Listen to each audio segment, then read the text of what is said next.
नमस्कार साथियों, स्वागत है आपका ये एग्ज़ाम चैनल पर। तो जैसा कि आप सब जानते हैं, इस चैनल के माध्यम से आपको विभिन्न प्रकार की पढ़ाई से संबंधित विषय वस्तु जो भी होती है वो इस चैनल के माध्यम से दी जाती है। आज का उसी विषय में हमारा एक टॉपिक है ज्योग्राफी का एक टॉपिक है इंडियन ज्योग्राफी।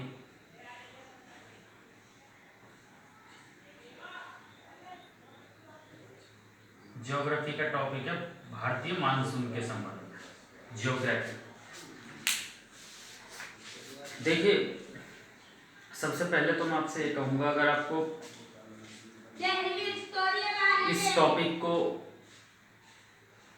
बेहतर तरीके से जानना है तो वीडियो को पूरा देखिए, तभी कॉन्सेप्ट समझ में आ सकता है, अन्यथा कॉन्सेप्ट समझ में नहीं आएगा।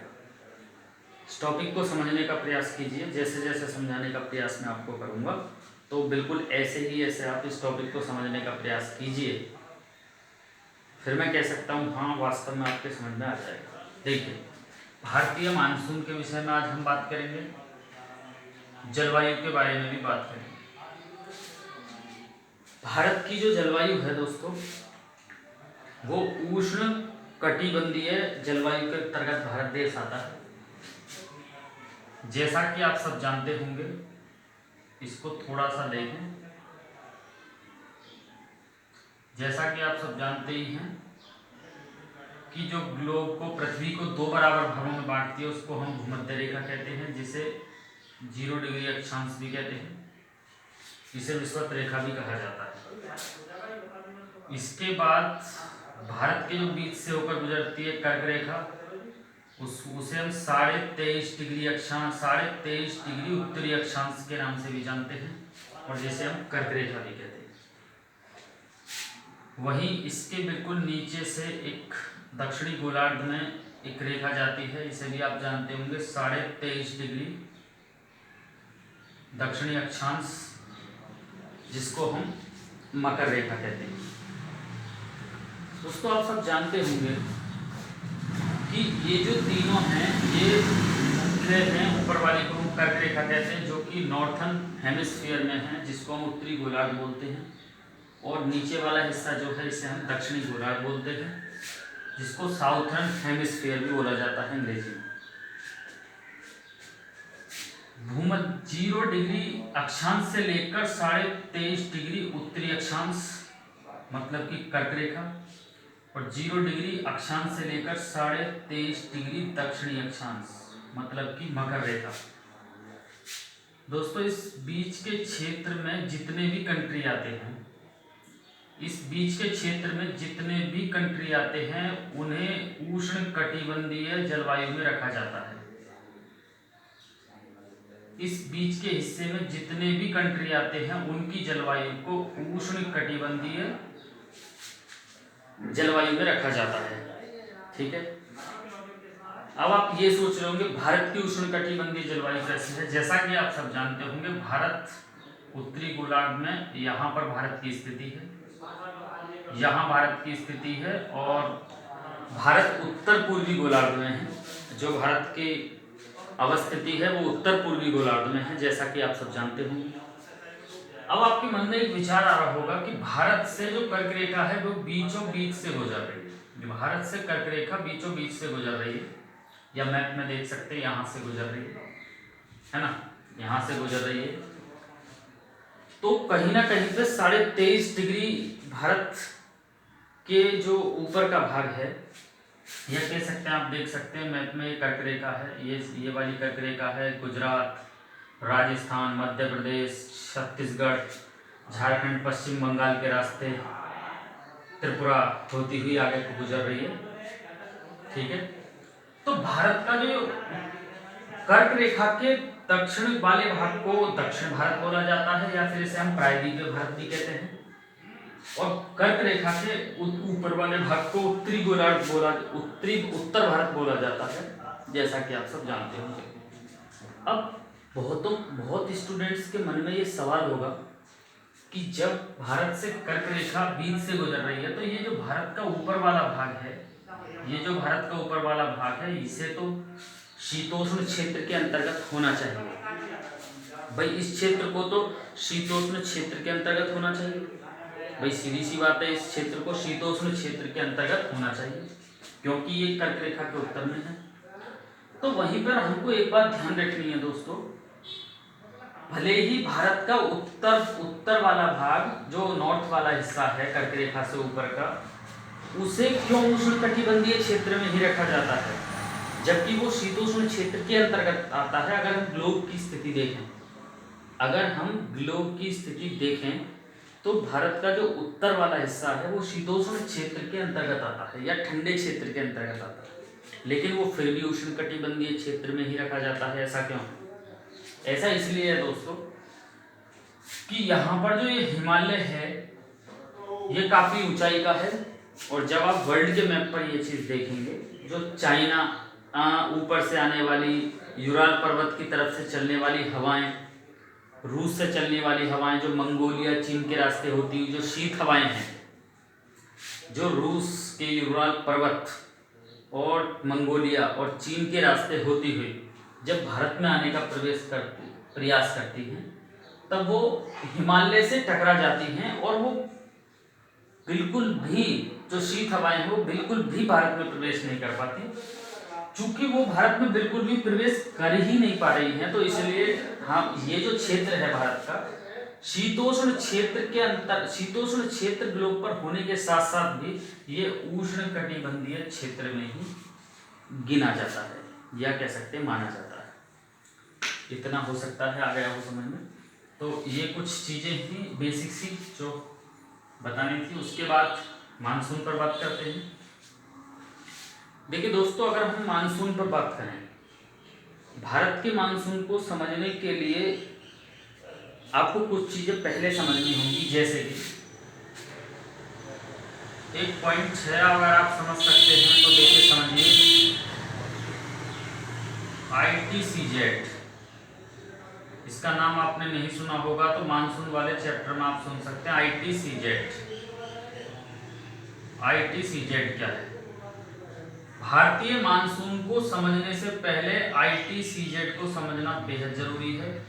बिना ITCZ के समझे मैं इस बात को दावे से कह सकता हूँ कि आपको भारत का मानसून बेहतर तरीके से समझ में नहीं आएगा। जैसे कि ITCZ का पूरा नाम होता है inter tropical convergence zone, Hindi में इसे कहते हैं अंतः उष्णकटिबंधीय अभिसरण क्षेत्र।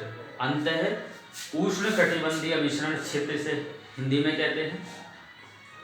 वास्तव में अगर हम देखें, मानसून के लिए पूरी तरीके से जो उत्तरदायी होता है वो ITCZ ही होता है। इसी के द्वारा कहीं भी वर्षा होती है। ये एक अपने आप में एक बेहतर रोल प्ले करता है वर्षा के लिए। इसी कारण इसे मानसून गर्त भी कहा जाता है। ठीक है, कई बार एग्जाम में पूछ लिया जाएगा आपसे कि मानसून गर्त किसे कहा जाता है, तो ITCZ inter tropical convergence zone को ही मानसून गर्त कहा जाता है। इसे समझने के लिए ये थोड़ा सा आपको स्ट्रक्चर समझना पड़ेगा दोस्तों, जिससे कि और भी बेहतर समझ में आ जाए। ये जो है आपका, आप जानते ही हैं भूमध्य रेखा, जैसा कि अभी मैंने ऊपर भी बताया 0 डिग्री अक्षांश। इसके ऊपर है आपकी कर्क रेखा 23.5 डिग्री नॉर्थ, 23.5 डिग्री नॉर्थ, और इसके नीचे है आपके मकर रेखा, इसे कहते हैं 23.5 डिग्री साउथ, 23.5 डिग्री साउथ। ये 23.5 डिग्री साउथ है, 23.5 डिग्री नॉर्थ है। ITCZ को समझना इसलिए जरूरी है दोस्तों क्योंकि भारत के मानसून को समझने के लिए ये बेहद ही जरूरी है, क्योंकि मानसून की जो उत्पत्ति होती है, जिसके कारण हमारे भारत में मानसून पैदा होता है या मानसून प्रवेश करता है भारत में, उसमें कहीं ना कहीं पर बेहतर रोल प्ले करता है ये ITCZ।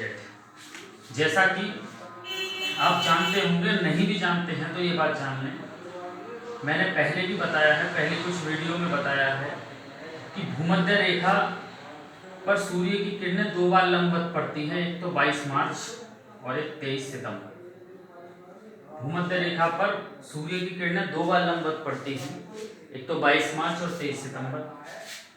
21 जून को सूर्य की किरणें कर्क रेखा पर लंबवत पड़ती हैं, जिस दिन आपका विश्व योग दिवस भी मनाया जाता है। ऐसा भी एग्जाम में कई बार पूछा गया है। 22 दिसंबर को सूर्य की किरणें मकर रेखा पर लंबवत पड़ती है। दोस्तों ITCZ जो है, इसे गर्मी का क्षेत्र आप मान सकते हैं। अगर आप एक बेहतर तरीके से देखें तो इसको एक गर्मी का क्षेत्र मान सकते हैं। जैसे कि जब सूर्य भूमध्य रेखा पर लंबवत पड़ रहा होता है दोस्तों, यहाँ पर लंबवत पड़ रहा होता है सूर्य की किरणें, तो सीधी सी बात है इस क्षेत्र में भूमध्य रेखा के आसपास गर्मी का स्तर कुछ ज्यादा होगा। वैसे भी आप सब जानते होंगे कि जो भूमध्य रेखा के आसपास चूंकि साल में 2 बार सूर्य की किरणें लंबवत पड़ जाती हैं, इसीलिए ये जो क्षेत्र होता है भूमध्य रेखा के आसपास का, इसके आसपास का जो जल स्तर है वो काफ़ी गर्म रहता है। क्योंकि उसका जो जल स्तर है काफ़ी गर्म रहता है, इसलिए वहाँ पर जो टेम्परेचर है वो जल का ज़्यादा रहता है। वहाँ पर वाष्पीकरण की दर जो है तेज होती है। इसीलिए इस क्षेत्र में हम देखते हैं कि सबसे अधिक वर्षा देखने को हमें इस क्षेत्र में मिलती है। और जहाँ दोस्तों सबसे ज़्यादा वर्षा होती है या 200 सेंटीमीटर वार्षिक, ऐसा स्थान जहाँ पर 200 सेंटीमीटर वार्षिक से भी अधिक वर्षा होती है, वहाँ पर उष्ण कटिबंधीय सदाबहार वन पाए जाते हैं। तो हम ऐसा देखते भी हैं कि इसी क्षेत्र में उष्ण कटिबंधीय सदाबहार वन इसीलिए हमें अधिक देखने को मिलते हैं। चूंकि ये भूमध्य रेखा या विषुवत रेखा पर देखने को मिलते हैं, इसीलिए इसे उन वनों को विषुवतीय वन भी कहा जाता है।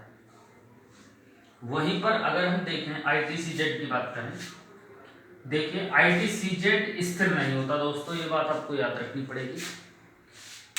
ITCZ स्थिर नहीं होता है। ये सूर्य की लंबवत किरणों के साथ या गर्मी वाले हिस्से के साथ गर्मी वाले हिस्से की ओर ही अग्रसर होता है, या उस तरफ अग्रसर होता है, या कह सकते हैं स्थानांतरित होता है।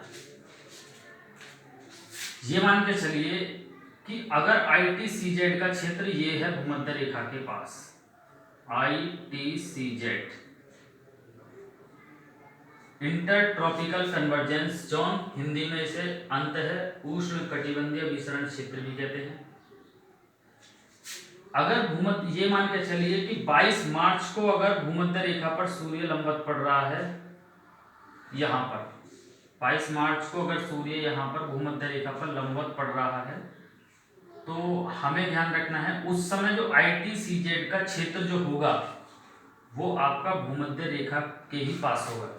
क्योंकि ITCZ जहाँ पर तापमान ज़्यादा होता है वहाँ पर ITCZ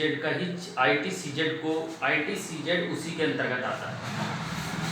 जैसे जैसे 22 मार्च के बाद सूर्य उत्तरायण होना शुरू होगा, क्योंकि जैसा कि मैंने अभी बताया भी है, 22 मार्च के बाद जैसे ही सूर्य उत्तरायण होना शुरू होगा, क्योंकि 21 जून को सूर्य कर्क रेखा पर लंबवत पड़ेगा, तो जैसे ही सूर्य यहाँ से उत्तरायण होना शुरू होता है, ऊपर की तरफ जाना शुरू होता है, तो एक समय ऐसा आता है 21 जून जब सूर्य की किरणें कर्क रेखा पर लंबवत पड़ रही होती हैं।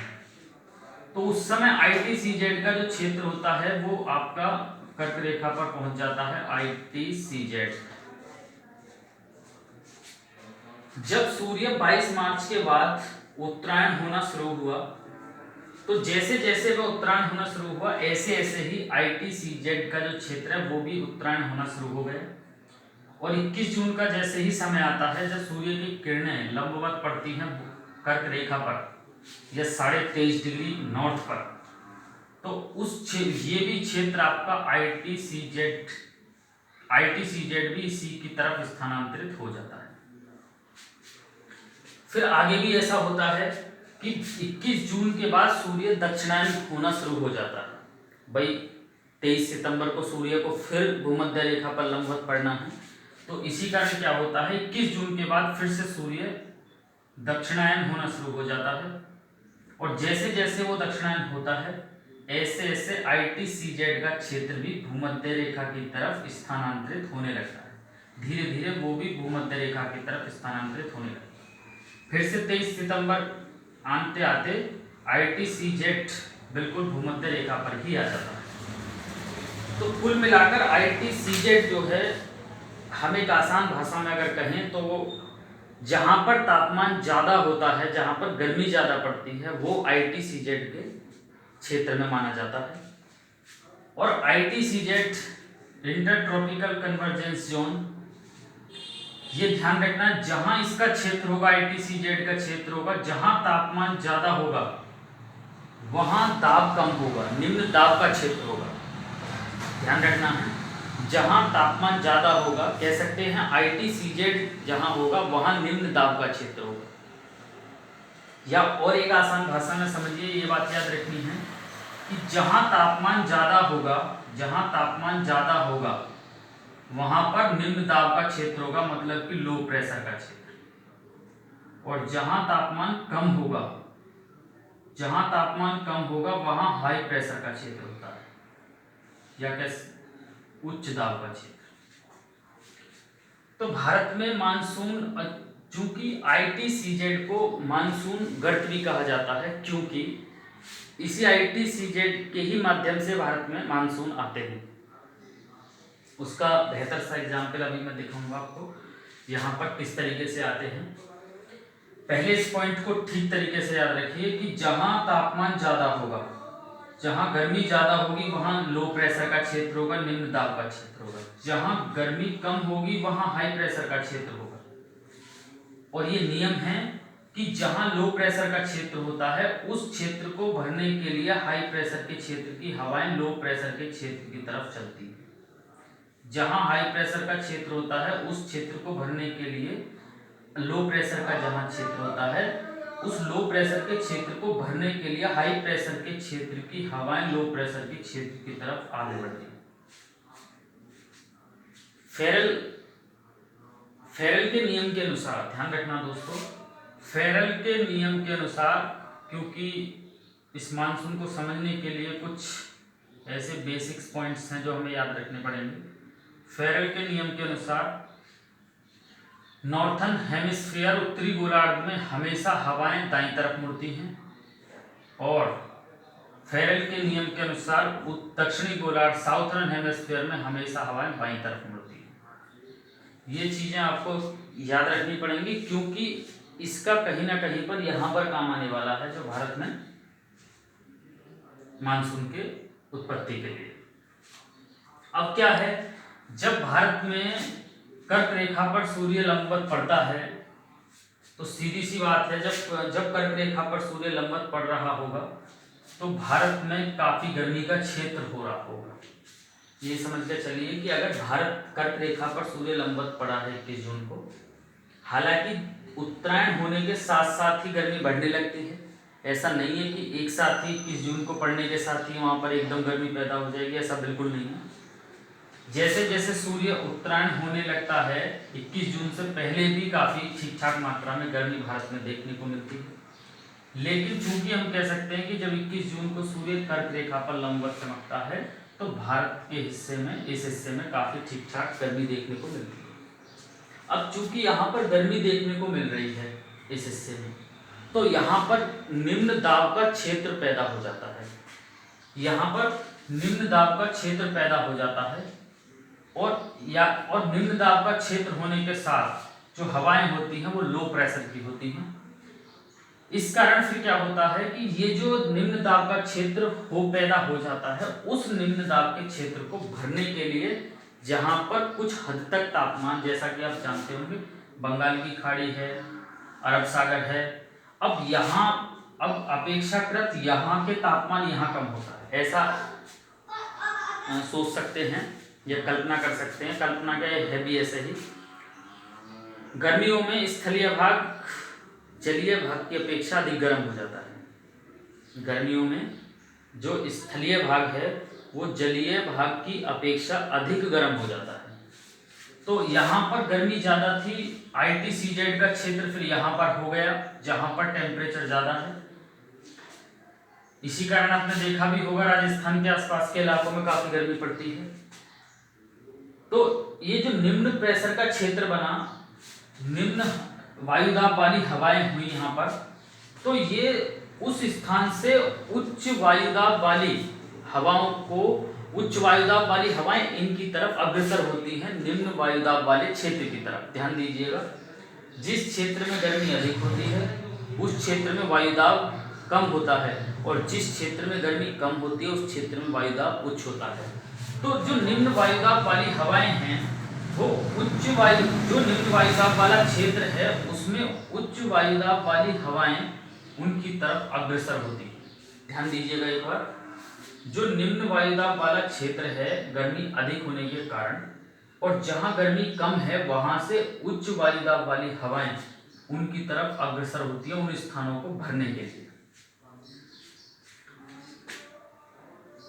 इस तरीके से आगे ये जो चलती हैं हवाएं, तो चूंकि वहां पर वो पहले वाष्पीकरण की दर, उससे वो समुद्र से अपना जल उठा लेती हैं, वाष्पीकरण की दर वहां पर बढ़ी हुई होती है। गर्मी के कारण वाष्पीकरण की दर वहां पर, ये जो क्षेत्र है आपका समुद्री क्षेत्र, यहाँ पर वाष्पीकरण की दर तेजी से होती है, तो यहाँ से वो जल लेकर हवाएं, जो हाई प्रेशर की हवाएं हैं वो लो प्रेशर की तरफ चल देती हैं।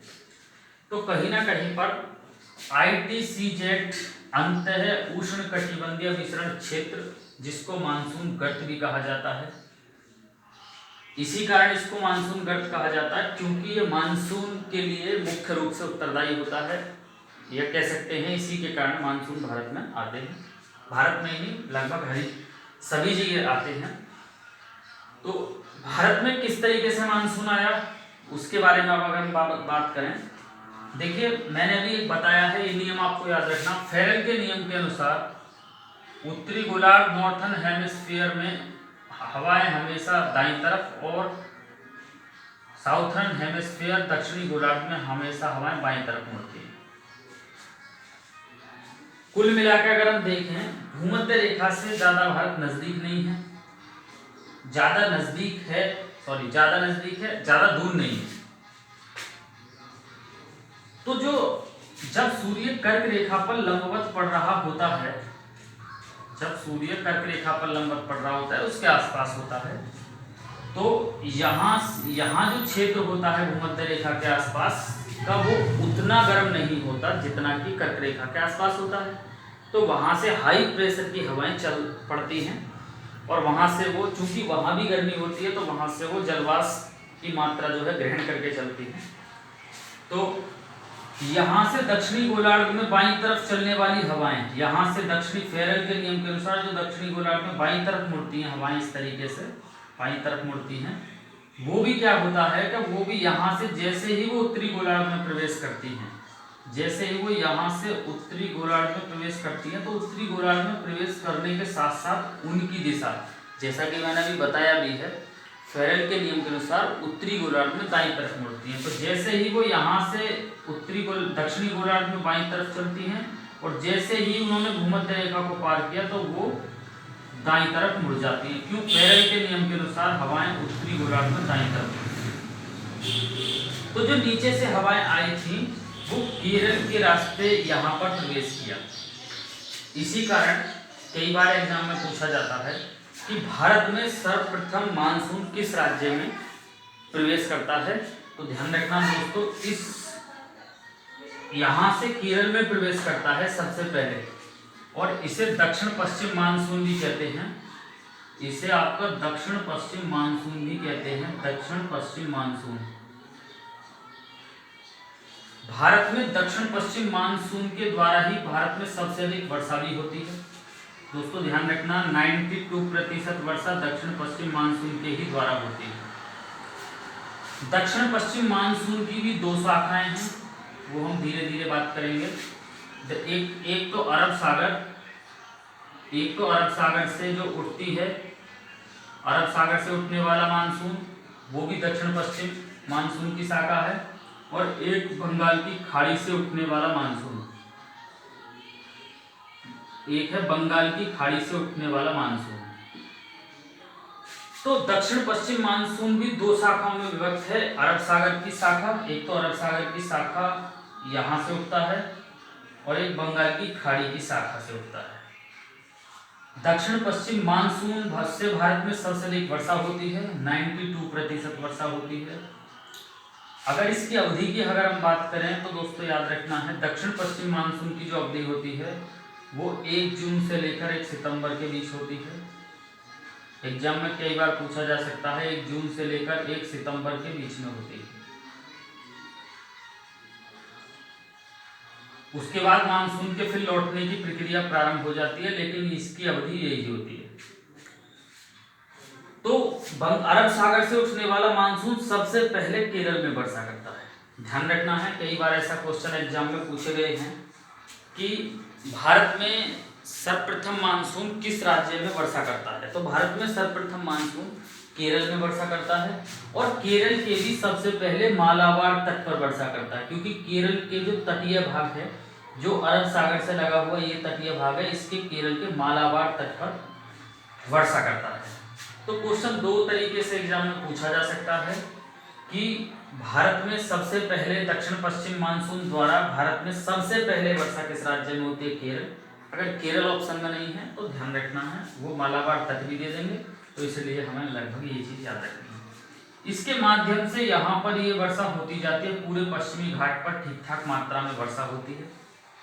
अरब सागर की शाखा द्वारा, ध्यान रखना है, अरब सागर की शाखा द्वारा पश्चिमी घाट पर ठीक ठाक मात्रा में यहाँ पर वर्षा होती है। लेकिन जैसे जैसे मानसून आगे की तरफ बढ़ता जाता है, ध्यान दीजिएगा, चूंकि फेरेल के नियम के अनुसार हवाएं उत्तरी गोलार्ध में दाईं तरफ मुड़ती हैं, तो इस तरीके से जैसे जैसे मानसून आगे बढ़ेगा, तो आप जानते होंगे, अगर किसी स्टूडेंट से बोला जाए कि भाई आपको 500 मीटर दौड़ना है, तो वो एक ठीक ठाक मात्रा में दौड़ेगा। लेकिन अगर उसी से बोल दिया जाए कि आपको 10 किलोमीटर दौड़ना है, तो वो फिर दौड़ नहीं पाएगा, उसकी जो एनर्जी है वो कम हो जाएगी। तो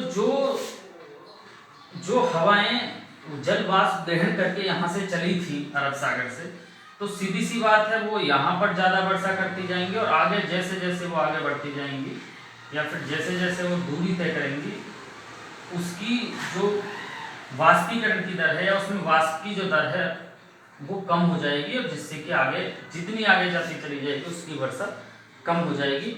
और एक समय ऐसा आएगा जहाँ पर वो सिर्फ हवा के तौर पर ही आगे चली जाएगी, उसकी जो वाष्प की मात्रा है हवा में वो बिल्कुल शून्य हो जाएगी, और फिर वो आगे हवा की तरफ चली जाएगी, हवा के जैसे वो आगे को निकल जाएगी।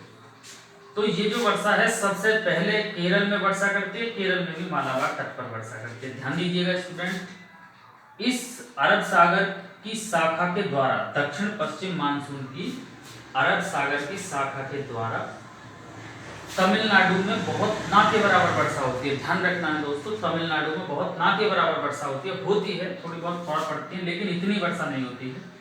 बाकी इस तरीके से कर्नाटक, गोवा, महाराष्ट्र, कुछ गुजरात का हिस्सा, थोड़ा बहुत यहाँ पर राजस्थान में पड़ा, उसके बाद यहाँ पर मध्य प्रदेश का हिस्सा, और यहाँ पर इस तरीके से आगे छत्तीसगढ़, महाराष्ट्र आगे इस तरीके से, और यहाँ पर तेलंगाना, कर्नाटक, आंध्रा में भी इसकी काफ़ी मतलब ठीक ठाक वर्षा हो जाती है।